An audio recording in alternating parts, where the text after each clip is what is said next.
नमस्कार. आज आपणा सर्वांसाठी घेऊन येत आहे शौर्य श्रुती या कथेचा भाग 1. अजून कशी आली नाही ही कार्टी? तरी सांगितलं होतं लवकर ये, लग्नाला जायचंय. अहो येईल, नका काळजी करू बोललात. आडनाव फक्त वाघ आहे, बाकी डरकाळी काही बाहेर पडत नाही. अहो वाघीण समोर असताना वाघाची काय मजाल डरकाळी फोडायचे. पुरे झालं, त्या कार्टीला आधी फोन करा. कुठे उंदळत बसली देव जाणे. कधी म्हणून वेळेवर येत नाही, काही म्हणून ऐकत नाही. कसं होणार आहे? पोरीची जात आहे, पण कुठल्याच अँगलने पोरगी वाटत नाही. वसंतरावांनी एक सुस्कारा टाकला आणि फोन हातात घेतला. इतक्यात डगडग डगडग बुलेटचा आवाज आला. आवाज ऐकून वसंतरावांनी सुटकेचा श्वास घेतला. ती आत आल्याबरोबर कौशल्याबाईंनी तिचा कान पकडला. किती वाजले? घड्याळ बघ. किती वाजताय म्हणून सांगितलं होतं. आई ग. अगं कान सोड आधी, मग सांगते तुला. वसंतराव मध्येच बोलले. अगं झालं आता उशीर, आवरायला घ्या बरं, लग्नाला जायचं, उशीर होतोय. कौसल्याबाई म्हणाल्या. घ्या, लेकीचीच बाजू घ्या. नको एवढी मोकळीक दिलीये. उद्या लग्न झाल्यावर सासरचे माझ्या नावाचा उद्धार करतील. ए आई, मी नाही हा इतक्यात लग्न करणार, आधीच सांगते. मग किती वर्ष आमच्या डोक्यावर बसणार आहेस? तुझ्या या वयातच सुलेखाचं लग्न झालं, काय वाईट झालं तिचं? ते काही नाही, हे शेवटचं वर्ष तुझ्या शिक्षणाचं. अहो एकट्याय ना, मी काय म्हणते, आतापासूनच स्थळ बघायला सुरुवात करा. म्हणजे पुढच्या वर्षापर्यंत मोकळे होऊ. म्हणजे मग नंतर सुशांतच्या लग्नाचं पाहता येईल. ए बाबा सांग ना रे आईला. वसंतरावांनी तिला डोळ्यांनीच खुणावले. हो कळतं हो, बाप लेकीचं काय चालतं ते. आता जा आणि तयार हो आणि साडी नेसा. आपण लग्नाला चाललोय, जरा लोकांना समजू द्या. वसंतरावाला अजून एक कन्यारत्न आहे ते. साडी? ए काही काय? कौशल्याबाई रागातच तिला म्हणाल्या. सांगते तेवढं करायचं, समजलं? ती मुकाट्याने तिच्या रूममध्ये निघून गेली. कौसल्याबाईंनी तिच्यासाठी साडी आणि त्यावर मॅचिंग दागिने आधीच काढून ठेवले होते. तिने साडीकडे पाहिलं आणि पाय आपटतच बाथरूममध्ये फ्रेश व्हायला गेली. बाहेर येऊन तिने ती साडी नेसली. येत नव्हती, पण यूट्यूबवर बघून बघून ती साडी नेसायला शिकली होती. साडी नेसल्यावर तिने कानातले घातले. केवढे मोठे आहेत हे. आणि आता ह्या बांगड्या, यार किती हेवी आहे हे सगळं. इतक्यात कौसल्याबाई तिच्या रूममध्ये आल्या. अगं बाई माझी, अजून तयार नाही झालीस? त्या पुढे आल्या आणि तिच्या हातात बांगड्या घालू लागल्या. ए आई, हे घातलंच पाहिजे का? किती हेवे आहेत त्या, आणि काचेच्या पण आहेत. कुठे धडपडली मी तर लागतील मला. हो हो, तर धडपडायला लहानच आहेस ना, चांगली 21 वर्षाची घोडी आहेस. आणि काय गं हे केस कधी वाढवणार आहेस? उद्या सासरी गेलीस ना की ते सासरचे लोक म्हणतील आईचाच लाड असणार. नाहीतर एवढी मोठी झाली तरी अजून बालिशच आहे मुलगी. हे बघ, तू नको टेन्शन घेऊस. मी माझ्या नवऱ्याला आधीच सांगेन. त्याला जर पटत असेल तरच आपण लग्नाला हो म्हणू. म्हणजे तू त्याला सांगणार आणि तू त्याला हो म्हणणार? बाई बाई, कुठल्या मुहूर्तावर ही कार्टी जन्माला आली आहे? अख्ख्या घराचं नाव घालवणार आहेस. जरा त्या बापाकडे पहा. इतक्यात वसंतराव हाक मारू लागले. अहो झालं का? लग्न लावायला जायचं आपल्याला, त्यांच्या मुलाबाळांच्या बारशाला नाही. जशी पोरगी तसाच बाप आहे. काय बोलावं तेही समजत नाही. त्या दोघीही बाहेर आल्या. वसंतराव आपल्या लाडक्या लेकीकडे पाहतच बसले. ती दिसतच होती इतकी सुंदर. तिची आजी लगेच म्हणाली.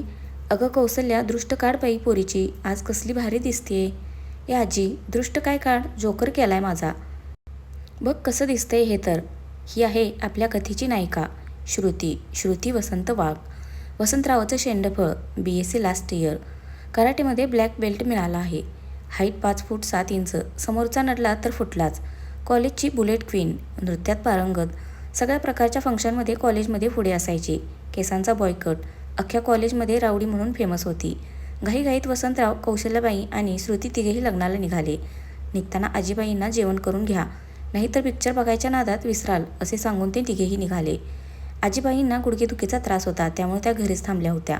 वसंतराव ज्या ठिकाणी कामाला होते तिथल्या मालकाच्या मुलीचं आज लग्न होतं आणि वसंतराव त्यांचे सगळ्यात विश्वासू आणि जवळचे होते. लग्न मंडपात सनई चौघडे वाजत होते. सगळीकडे जोरदार तयारी सुरू होती. आज अधिकरावांच्या ज्येष्ठ सुपुत्राचं म्हणजेच शौर्याचं लग्न होतं. त्याची बालमैत्रीण चित्रासोबत. आज शौर्य खूपच हँडसम दिसत होता. त्याने पीच कलरची शेरवानी आणि सिल्क धोती घातली होती. त्यावर मॅचिंग गळ्यात मोत्यांची 3 पदरी माळ आणि पायात मोजळी. सगळे त्याच्याकडे पाहून त्याची तारीफ करत होते. शौर्य लग्न मंडपात आला तरी अजून चित्रा आली नव्हती. मुहूर्ताची वेळ टळून चालली म्हणून गुरुजी नवरीला आणायला सांगत होते. मिथिलेशराव अजून चित्रा का आली नाही म्हणून तिला पाहायला तिच्या रूममध्ये गेले. त्यांच्या मागे त्यांच्या पत्नी जानकी देवीही गेल्या. रूममध्ये गेल्यावर ते चित्राला हाका मारू लागले, पण काही केला चित्रा त्यांना दिसेना. इतक्यात जानकी देवींचं लक्ष तिथल्या पलंगावर गेले तर चित्राचे लग्नासाठी घेतलेले कपडे तिथेच होते आणि त्यावर एक चिठ्ठी ठेवलेली त्यांना दिसली. त्यांनी मिथिलेश रावांना हाक मारली.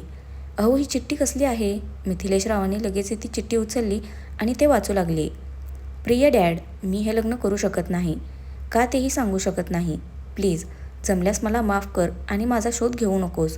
तुझी लाडकी चित्रा. जानकी देवी तर जोरातच ओरडल्या. अहो, हे कसं काय म्हणजे? आणि त्या तोल जाऊन पडणार तोपर्यंत मिथिलेश रावांनी त्यांना सावरलं होतं. दोघेही हताश होऊन बसले होते. इतका वेळ का लागतोय ते बघायला अधिकराव आणि त्यांच्या पत्नी कावेरीबाई या दोघांना शोधत आल्या.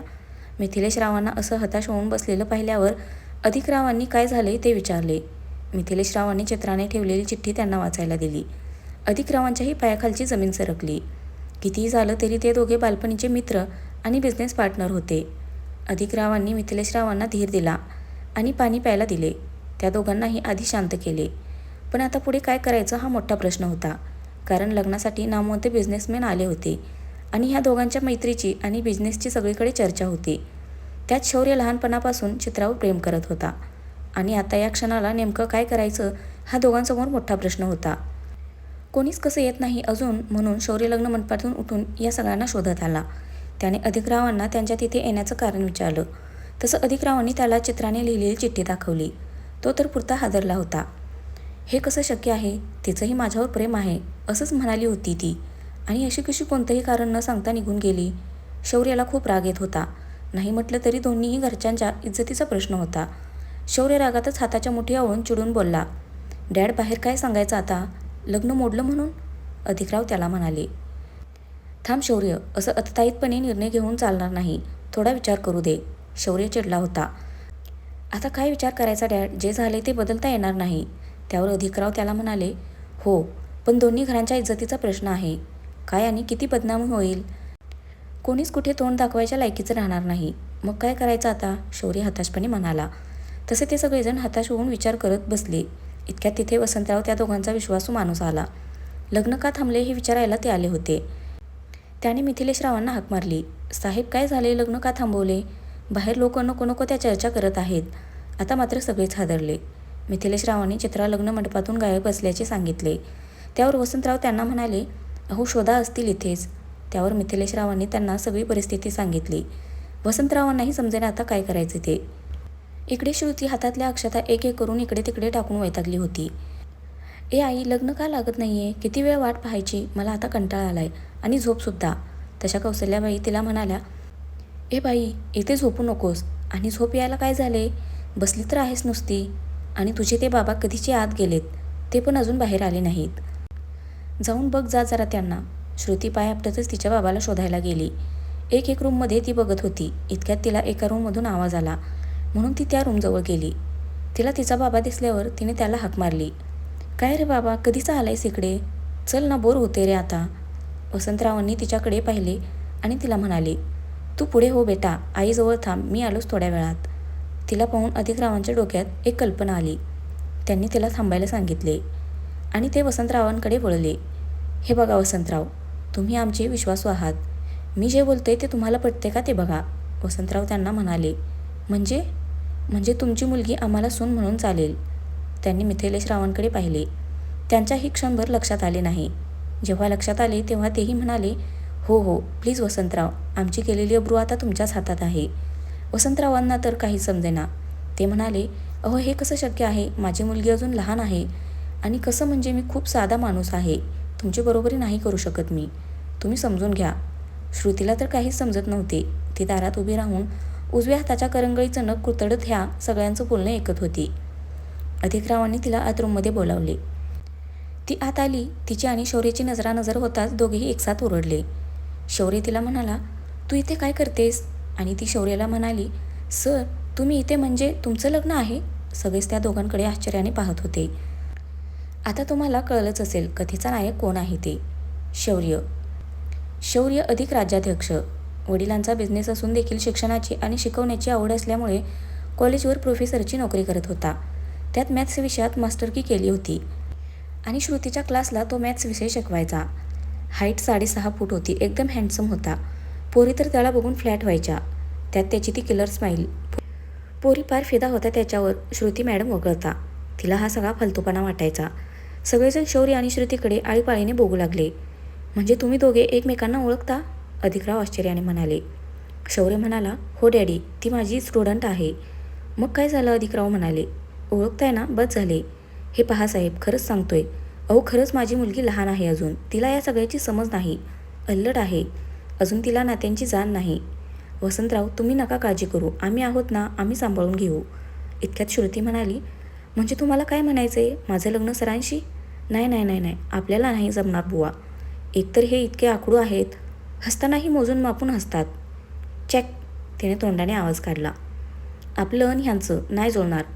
ए बाबा, सांग ना ह्या सगळ्यांना. आणि मला तर इतक्यात लग्नच नाही करायचं. एक मिनिट, आखडू कोणाला म्हणालीस तू? तू कोण आहेस? अख्ख्या कॉलेजमध्ये रावडी म्हणतात हिला. आणि दिवसभर टपोरीगिरी करत फिरते. ही पोरांना घाबरायच्या ऐवजी पोरं हिला घाबरतात. ही आज साडीत दिसते म्हणून हिला भुलू नका. नेहमी जीन्स आणि शर्टमध्ये असते आणि गळ्यात त्या टपोरी पोरांसारखा रुमाल अडकवलेला असतो. परवाच कॉलेजमध्ये एका मुलाला मारले हिने. हिच्याशी मी लग्न करू? नो नो वे डॅड. असाच राहिलेला बरा मी.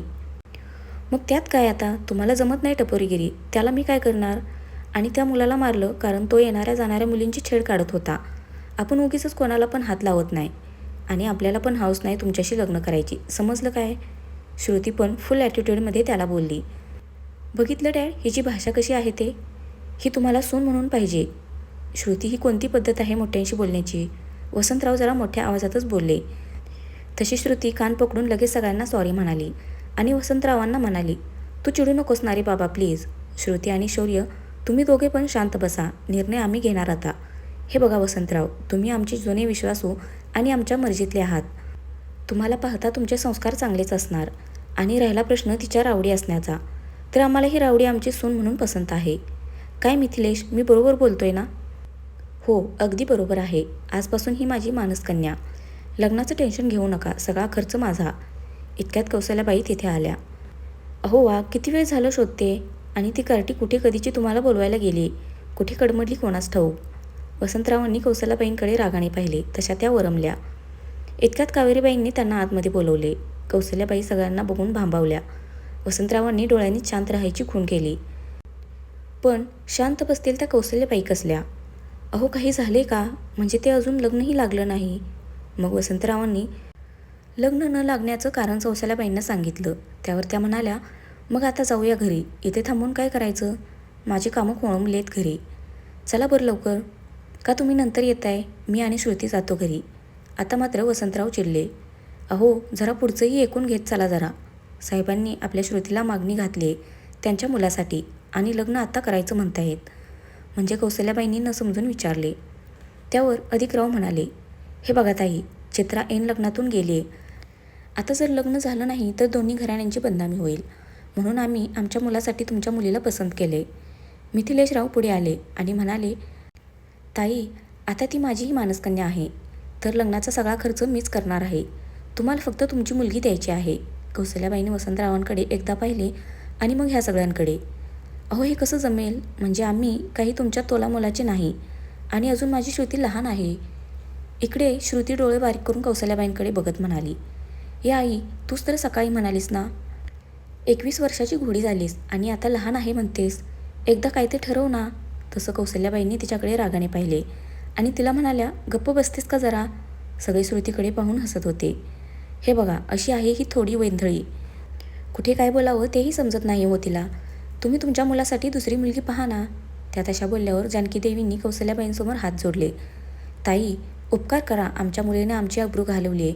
हे लग्न जर झालं नाही तर आमची खूप बदनामी होईल. आणि त्या रडू लागल्या. कौशल्याबाईंना काय बोलावे तेच कळत नव्हते. इतक्यात मिथिलेशरावांनी डोक्यावरचा फेटा काढून वसंतरावांच्या पायावर ठेवला. वसंतराव आता निशब्द झाले. त्यांनी फेटा उचलून मिथिलेशरावांच्या डोक्यांवर ठेवला आणि कौशल्याबाईंकडे पाहिले. त्या समजून गेल्या पण मन मानायला तयार होत नव्हते. शौर्यही वैतागला होता. डॅड प्लीज एकदा विचार करा ना, कसं जमेल हे सगळं? आणि तुम्हाला माहिती आहे ना माझं चित्रावर किती प्रेम आहे ते. मी दुसऱ्या कोणत्याही मुलीला तिची जागा कशी देऊ? आता मिथिलेशराव पुढे आले. हे बघ शौर्य, मी चित्राचा डॅडी, तुला सांगतोय विसर तिला आता. गेली ती कायमची मेली म्हणालास तरी चालेल. ज्या व्यक्तीला आपल्या भावनांची कदर नाही, आपल्या प्रेमाची कदर नाही, अशा व्यक्तीला आयुष्यात कधीच कोणाचे स्थान देऊही नये. आणि अशा व्यक्तीसाठी स्वतःचे आयुष्यही उद्ध्वस्त करू नये. मी तुझी आणि या सगळ्यांची माफी मागतो. आज माझ्या मुलीमुळे तुमच्या सगळ्यांचा मान सन्मान धुळेला मिळाला आहे. माफ कर बेटा मला. अहो काका, असं काय करताय? असे हात नका जोडू प्लीज तुम्ही. मी आहे लग्नाला तयार. पण मी तयार नाही, श्रुती लगेचच म्हणाली. अधिकराव पुढे आले आणि ते आता श्रुतीसमोर उभे राहिले. प्लीज बेटा, आम्ही तुझ्या पुढे हात जोडतो. माझ्या मित्राची खूप बदनामी होईल, समजून घे आम्हाला. श्रुती तिच्या बाबाकडे पाहायला लागली. बाबा तू तरी सांग ना, अजून माझं शिक्षण बाकी आहे. माझं स्वप्न तर माहिती आहे ना तुला. अधिकराव पुन्हा तिला म्हणाले. हे बघ बाळा, तुझं शिक्षण चालू राहील आणि तुझी स्वप्न पूर्ण करण्याची जबाबदारी मी घेतो. मग तर झालं. पण तरी श्रुती जरा नाराज झाली. तिच्या भावी स्वप्नांमध्ये तिने लग्नाचा कधी साधा विचारसुद्धा केला नव्हता. वसंतरावाचाही नाईलाज झाला. शेवटी त्यांचं घर मिथिलेशरावांच्या जीवावर चाललं होतं आणि वसंतरावांच्या प्रत्येक पडत्या काळात मिथिलेशरावांनी त्यांना मदत केली होती. त्यामुळे वसंतरावांनी त्यांची पत्नी कौसल्याबाई आणि श्रुतीची समजूत घातली. शेवटी श्रुतीसुद्धा नाईलाजास तो लग्नाला तयार झाली. आज कौशल्याबाईंचे डोळे भरून आले होते. सकाळचे त्यांचे शब्द त्यांना आठवले. आजच मी तिला म्हणाले होते की आता तिचं ह्या वर्षी लग्न करायचं. उगीचच बोलले मी त्यांना. स्वतःचाच राग येत होता. उदास मनानेच त्या श्रुतीची लग्नासाठीची तयारी करू लागल्या. तर फ्रेंड्स, कथेचा पहिला भाग कसा वाटला कमेंटमध्ये सांगा. धन्यवाद.